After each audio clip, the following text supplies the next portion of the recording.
Welcome to TruthOrTechh, where tech meets clarity. Today, we're diving into YouTube's latest update that could impact every AI-powered creator.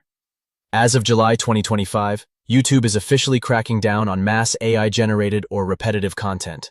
This move comes after creators flooded the platform with low-effort videos made entirely by bots. The result? Demonetization, removal from search, and yes, channel terminations for spammy uploads. YouTube isn't banning AI, but it's targeting content that's spammy, misleading, or has no human added value.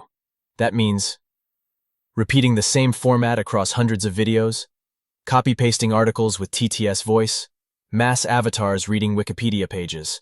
If it feels robotic and soulless, it's at risk. Good news. AI-assisted content is still fine if it's original, helpful, and offers value. Use AI to write scripts. Use AI voices with custom visuals. Use AI avatars plus your commentary.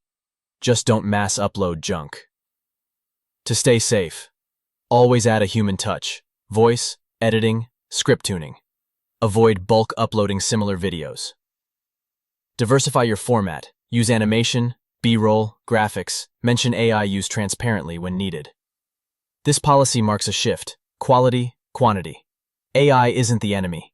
It's your assistant. But the real winners will be creators who blend smart tools with real storytelling. If you're an AI-powered creator, this is your moment to evolve. Subscribe to TruthOrTechh for more AI insights, tech explainers, and smart fixes.